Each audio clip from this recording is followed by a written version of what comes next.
Hello, I'm Janice Nadeau, and I'm very interested in what happens in families like ours when a family member dies. And some years ago, like 1985, I developed this model to try to show people like you, like me, what happens when a family member dies. So I'm going to show you very briefly what happens if the person in this family, the one who dies, is the grandfather. So I'm going to remove him and show you just what happens as the family goes out of balance and various people shift roles and things change. So I'm going to take Grandpa off the mobile here and put him down and then show you what happens to the grandmother and to the middle generation where the son and the daughter-in-law are, and then at the bottom of this mobile are the children and a puppy, and I'll show you how things change.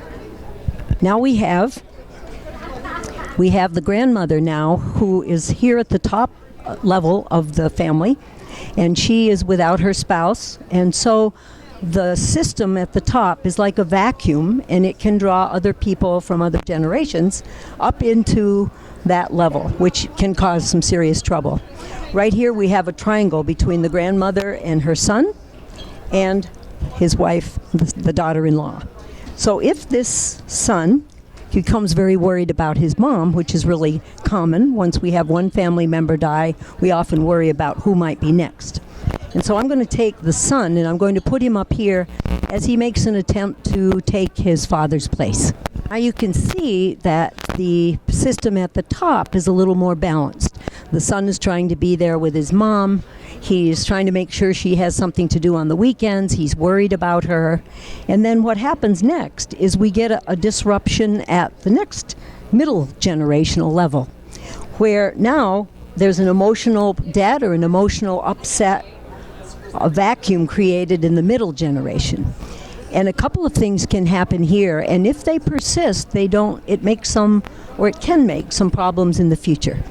So let's just say that one of the children begins to be drawn up into this middle generation, and mom starts to ask her or him to help with the younger children, to talk with that person as if he or she were a equal.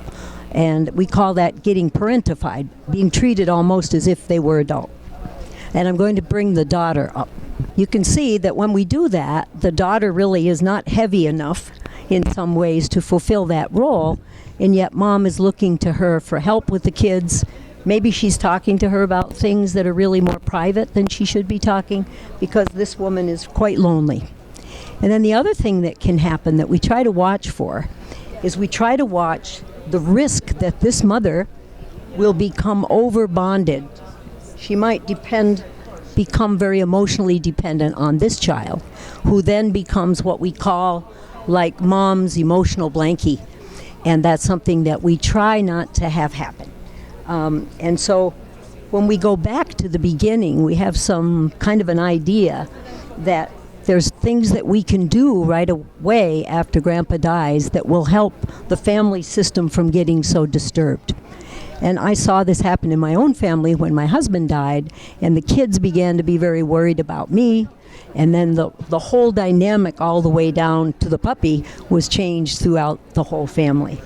So I'm going to show you exactly what, if something different had happened at the top, the whole system would have stayed more in balance. If up here at this level, Grandma had begun to turn to other people, tuned into Open to Hope, perhaps joined a grief group, found other friends who were widowed, things that would keep her balanced within the first generation that we show here in the family mobile.